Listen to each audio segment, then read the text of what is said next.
What's up guys, Andre here, and today I'd like to show you how you can use GraphQL with Laravel and Vue.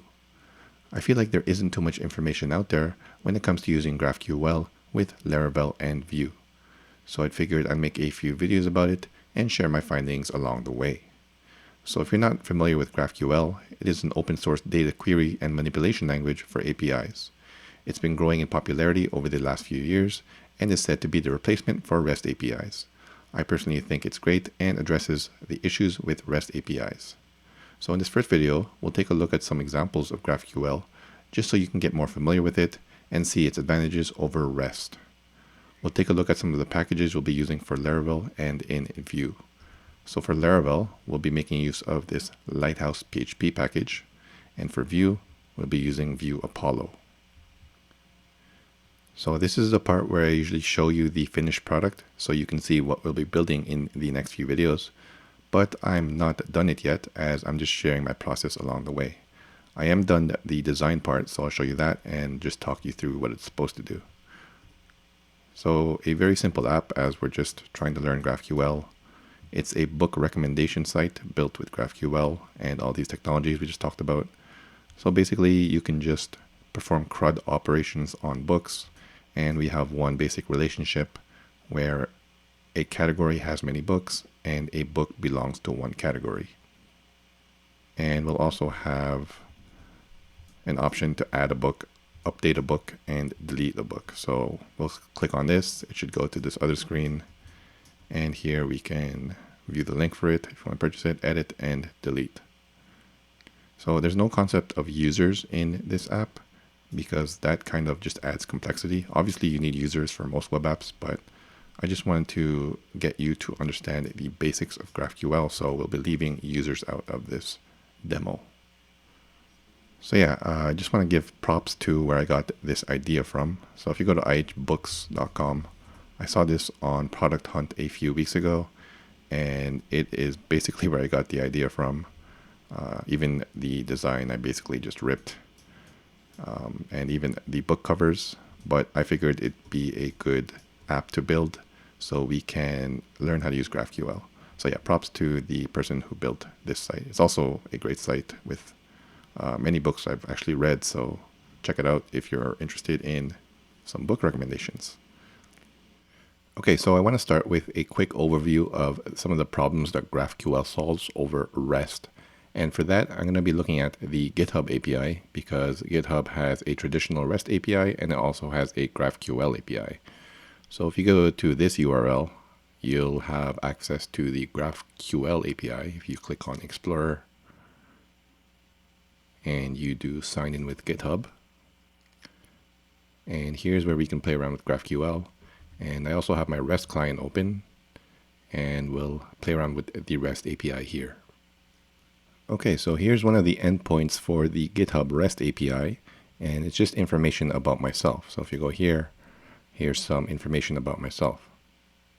So with REST, it's all or nothing. If you only need one or two of these fields, you can't do that with REST, because you'll have to return everything when you make the call to the API. I have seen some APIs where you can do something like fields equals, and you just specify the fields here that you want returned. But there is no common specification across all APIs. And if you're going to look at a new API, they might have that and they might not.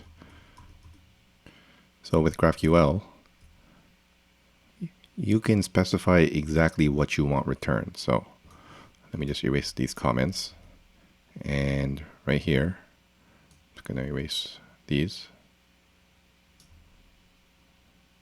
And you can specify whatever you want returned. So if I want my login is the username and name is my name.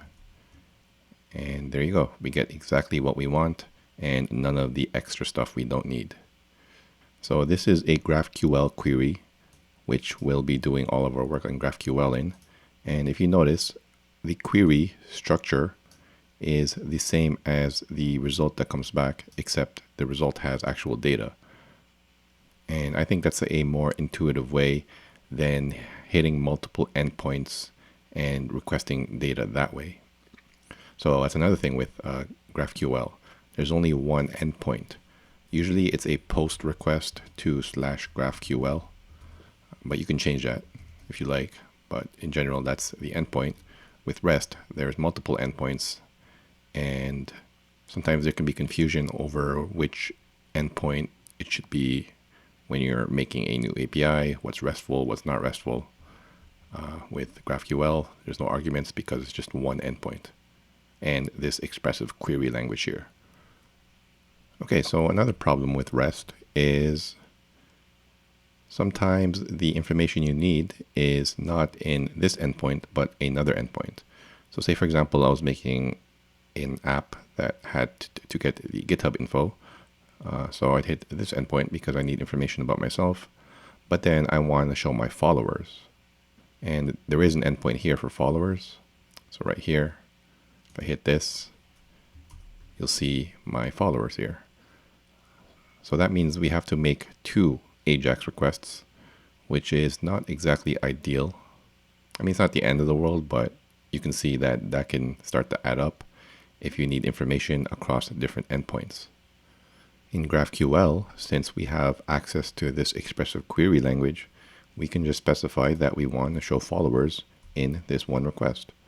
So again, there's also this nice IntelliSense here. So followers, and you can specify parameters here. I just want the last 10. And don't worry too much about edges and nodes. It just has to do with pagination, I believe. And I want the information for my last followers. I want also their login and their name. If I hit that, there we go. We have all the information requested here in this nice format, and we can display this as necessary in our front end of our application. So yeah, just a high level overview of some of the advantages of GraphQL over traditional REST.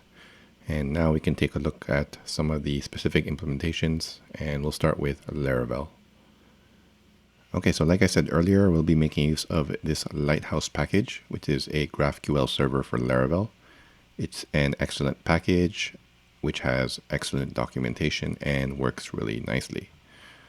So if we go into the docs, and if you go into tutorial, there is a tutorial here which shows you how to get GraphQL up and running with a typical blog. So there's also a GitHub repo, which we'll just make use of here instead of building it from scratch. So let me just clone this real quick. So let me just go here, git clone, and let's open that up. House tutorial. Oops. Lighthouse tutorial. And I'm going to open that in VS Code. So you can go through the tutorial if you want from scratch, but let me just show you the essentials here. So like I said, it is an implementation of a blog. So it's important to know the models we have here. So we have users, posts, and comments. And it's also important to know the relationships between them. So users has many posts, and a post belongs to a user. Also, a post has many comments, and a comment belongs to a post. So let's go ahead and add some data in here and play around with GraphQL. So there is no environment file. So let me just quickly copy one.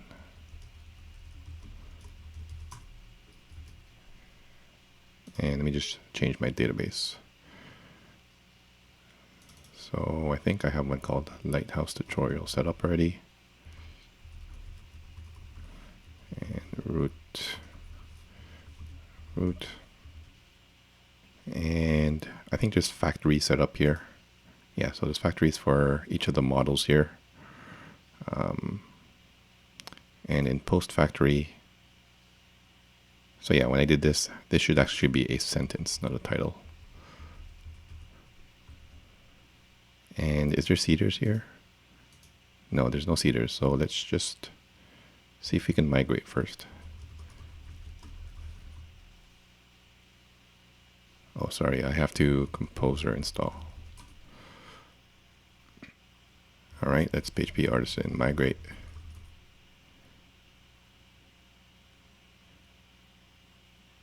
Okay, so let's quickly whip up some seed data here using factories. So I'm going to start with users, app, user, and let's make 10, create,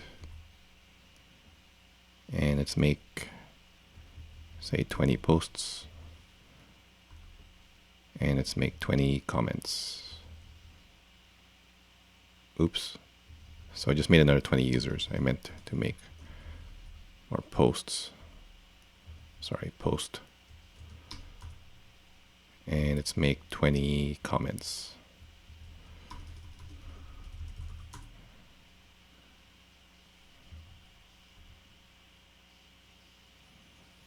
Okay, don't know why that first time didn't work. Let's see if all our data is in here. So I think this is the right database. So let's check our users. There's a whole bunch of users, posts, a whole bunch of posts, and a whole bunch of comments. Okay, so now we have data. So let's go ahead and play with GraphQL. So back into the docs.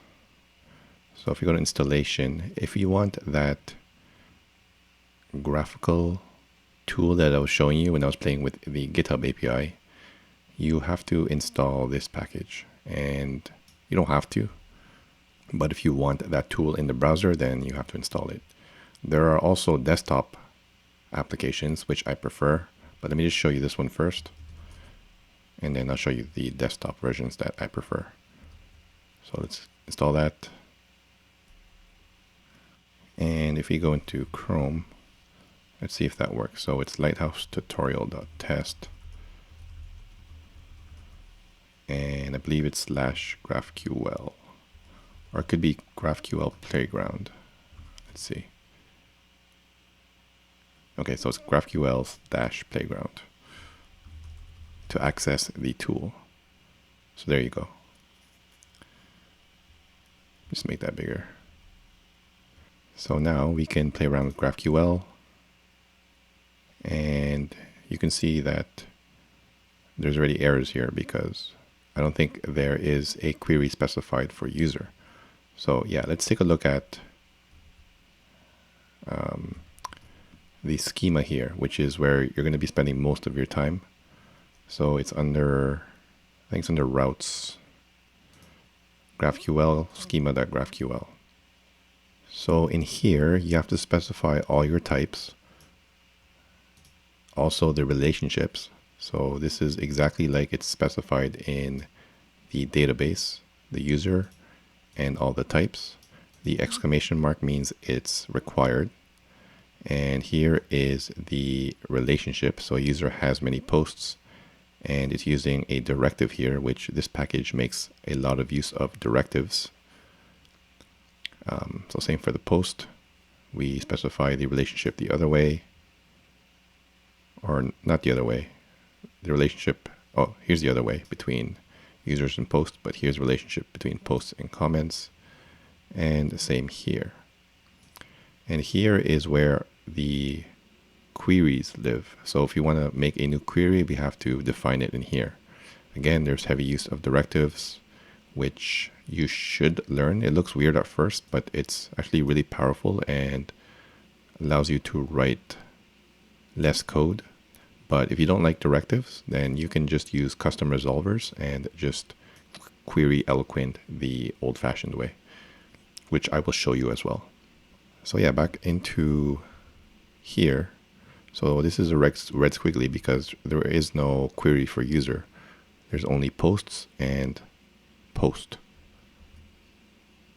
So if I change this to post, then this should return. There is no name for post. It's a title. If you want autocomplete, I think you can press Control and Control space, but that is bound to Alfred for me. But Shift space works for me. And you can bring up the autocomplete, and you can hit this play button, or you can press Command Enter, and there you go. It brings back that one post that we asked for with ID of 1, Again, you can do everything that you like in here. Specify more fields. If you want the content, there you go. So let's look at the post for a second. We can also get the user it belongs to and get those back. So user, and just specify what you want returned. So we want the username, and we want the user email. And this is the user that created this post. And also, if you want to get the comments for this post, there should be comments, I think. Comments. And we can just specify what we want. So I think the reply is, what is it in comments? Could be empty. Let's see. Let's try putting the ID in here. Which ID is this? Oh, you know why? This post doesn't have any comments. So that's why it's returning an empty array.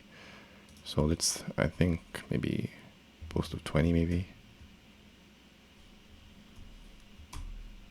Okay, so 50 has comments, and there you see it there. Cool. So let's quickly make a query for users.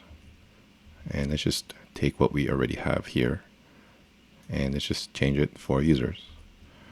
So this will just return all the users. So this is the query. This is the return type. So GraphQL is typed. That's what allows you to have that nice autocomplete and the nice IntelliSense, which is great. So again, this is a directive, and there are a lot of directives for this package, which you should get to know right here. And this is for the one user. We want to pass in an integer that's required, and we want to make sure we return just one user. Here, this is an array of users, so it can be one or more. This is just one. So we're going to find the user with an ID of whatever's passed in here. So same thing with the post, but for users, and now this should work in our schema. So let me just write another one here. So query, user ID of 1, and let's just grab the name, I believe. So we have to refresh it first, so it knows about it. Okay, and now we should get the autocomplete. Sorry, this should be a user array, not a users array. Refresh. And the error is gone, and there you go. So far we've just been looking at query operations, which are just read operations, but there's also a mutation type, which has to do with any writing of data. So an update, a delete, or a create. So let's quickly go over that. It's going to paste in some code. Again, when we build out the real app, we'll start from scratch. This is just a demo, so you have an understanding of how it works with Laravel and this package. So we specify a mutation, and let me just fix this. Okay. So these are the parameters. It takes in the name, which is a string, and it's required. And here are some validation rules. Again, this package makes heavy use of directives, which does look weird at first, but you'll get used to it. And if you don't like it, again, you can use custom resolvers, which I'll show you in a second. So email, again, it's required, and a password, which it will hash using bcrypt. And then it will return a user. It will return that created user. So let's try this out. So let me just comment this out. And instead of a query, it's going to be a mutation. So let's do that. Mutation. The autocomplete is really, really nice. Really helps. Even if you don't know GraphQL, if you just play around, it will help you. So create user. After refresh. So there you go, create user. it's going to give the parameters that we need. Name, Andre. What's next? Email, andre@andre.com. Password is password. And then let's just specify what we want back. We just want the, let's say the ID and the name. And if we do that, there we go, ID of 91. If we go into our database, if I refresh and go over here, sorry, it should be users. So there we go. I think I saw it. Yeah, right there. Cool. So yeah, let me show you custom resolvers if you don't want to use directives, or if you can't do something with just directives and you need something more powerful or need complete control, then you can just use custom directives. So I'll show you in here. So let's just name it latest post. Again, this can be anything. It can be a really complex query, which you just want to use Eloquent with. And you just have to specify the name and the return type. And in this case, it's going to return a post, just one. And then let's go into the docs. And I think there's a guide for types.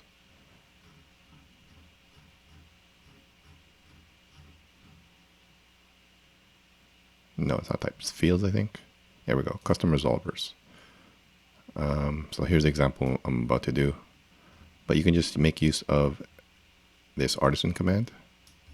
So whatever you name the custom resolver, just make sure you make a class with a capital L in this case.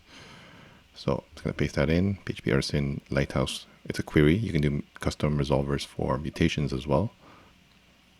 So latest post, let's go to that. Latest post. And you can also have parameters here, and then you can access the parameter from within the class. But in our case, we don't have a parameter.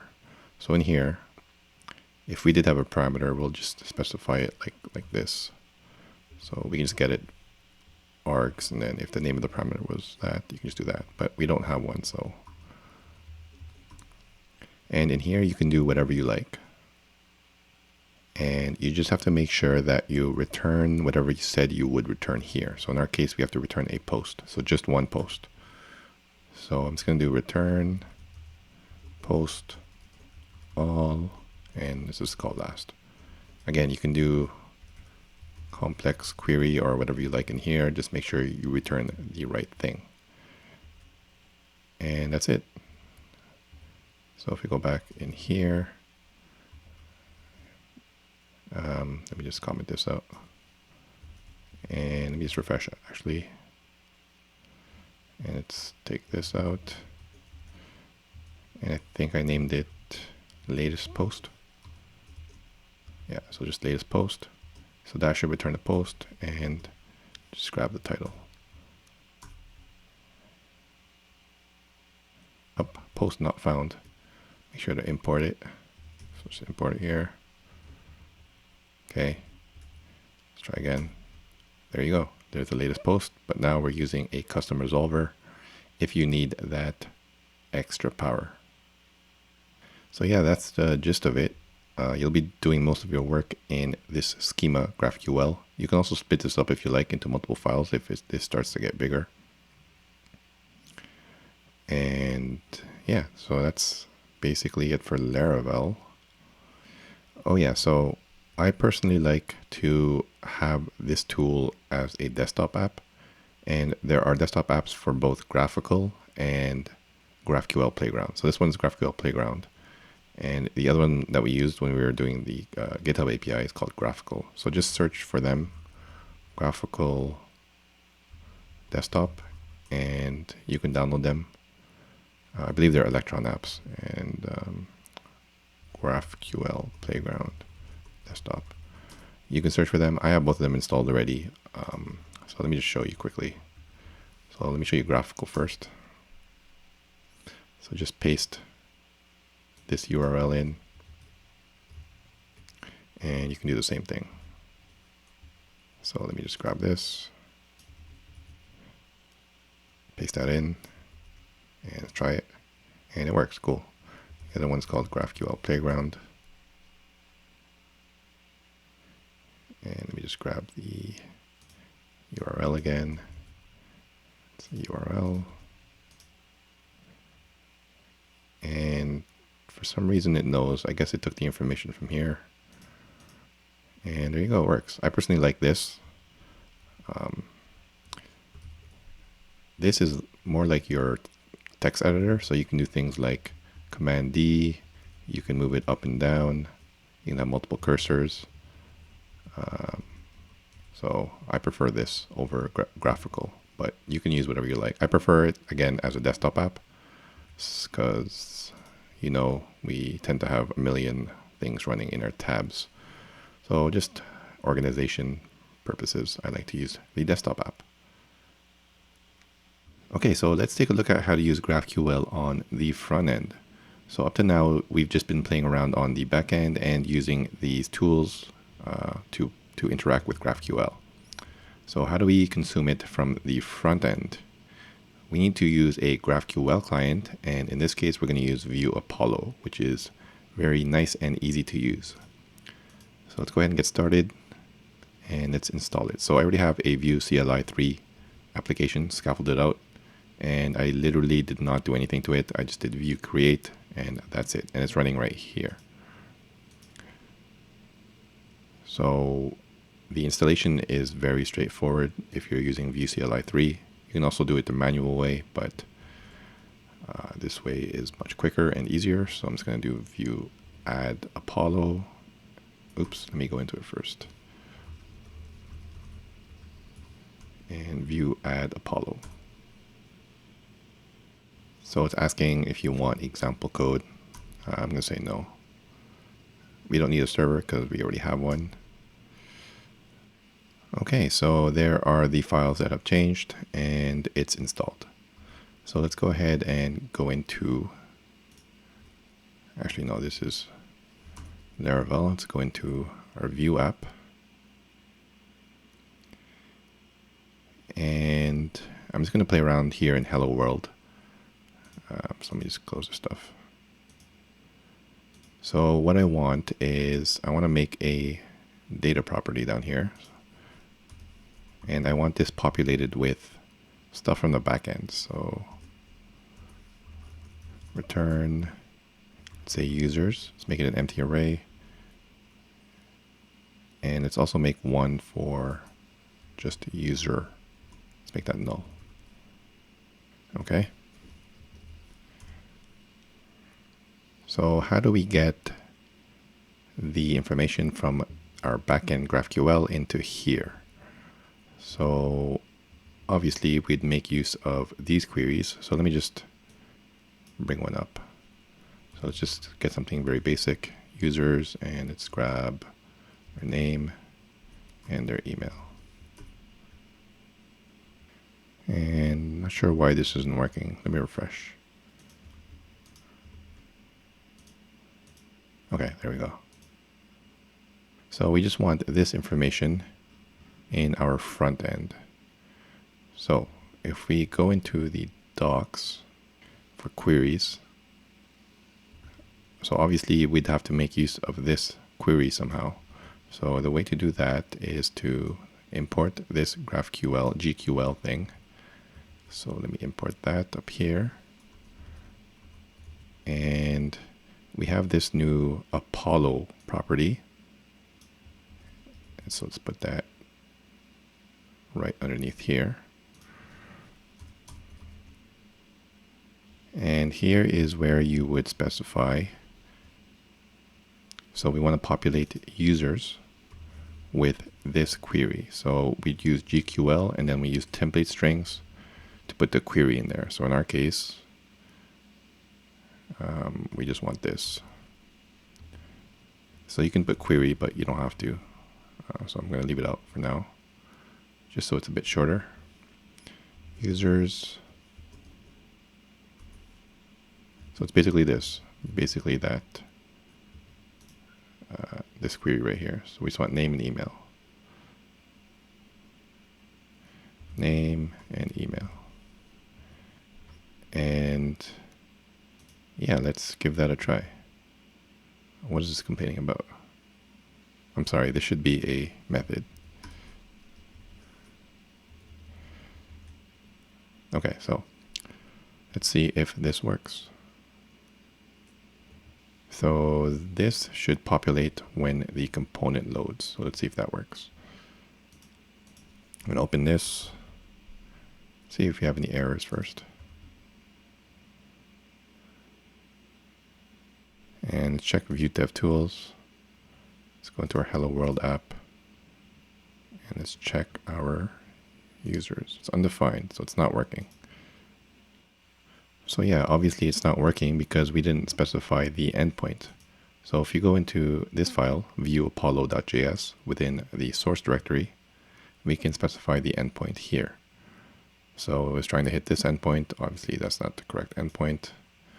So it's, what is it again? It's Lighthouse tutorial.test/GraphQL. Okay, so that should do it.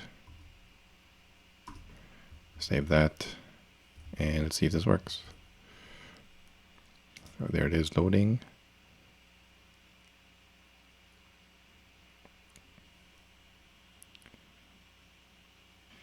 And as you can see, we're getting CORS errors here. So let's quickly fix that.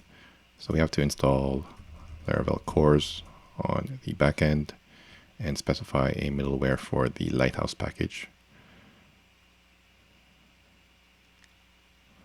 Let me just install this real quick.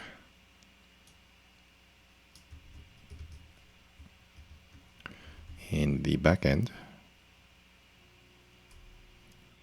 And while that's going, usually you would install the package using middleware here in app HTTP kernel. But in our case, we want to put it in the config of Lighthouse. So let's go ahead and do that. Let's go back to our backend.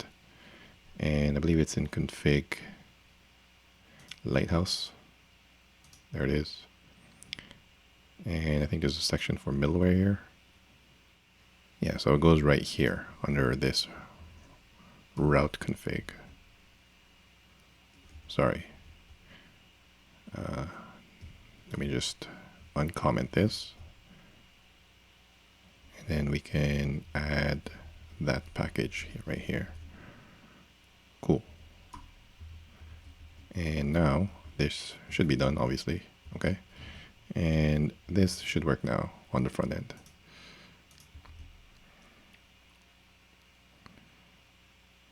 Okay, no more CORS errors. Let's check our Vue config, Vue Dev Tools, I mean. And there you go, 91 users. So this corresponds to our database. There should be 91 users in here. And there is, cool. And you will display this as you please in your front end. I'm not going to do that. Okay, so let me quickly do a mutation, and then I think that should give you a good idea of how GraphQL works in our backend and our front end. So let me just make a button here quickly in the Hello World component up here. Just put it right here. Button, sorry. Say at click equals handle click. Let's say mutation, test mutation. And let's make a methods for handle click. So I'm going to put it right after Apollo methods handle click. So if you look at the docs, there's a section here for mutations right here. So I'm just going to copy and paste. This video is getting quite long. So you would just make use of this Apollo mutate and then put in the GraphQL for the mutation. So let's go ahead and do that real quick. I'm going to paste this in. So this Apollo mutate, and the mutation I'm doing is this. So I'm creating a user, and I'm just hard coding some data in here. And this corresponds to the create user mutation that we have here, and that should work. So let me just do that, and then let's see if this works. Okay, so that should have reloaded. I'm missing a comma somewhere. I think I'm missing a closing bracket here. Okay, let's try it again. Yeah, I was missing another closing brace there. Okay, so there it is. So let's test this mutation. There's going to be no feedback. Let's just see if that added. Looked like it did. So let's just refresh this. And there you go. Cool. So there you have it, guys. I hope this video covered the basics of using GraphQL in both the backend Laravel using Lighthouse PHP and on the front end using Vue and Vue Apollo. Also, I hope you're more familiar with the tools available, such as GraphQL, Playground, GraphQL, and all of this GraphQL goodness.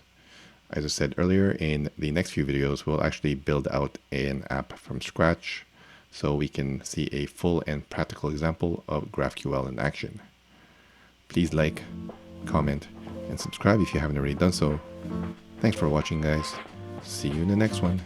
Okay, thanks. Bye.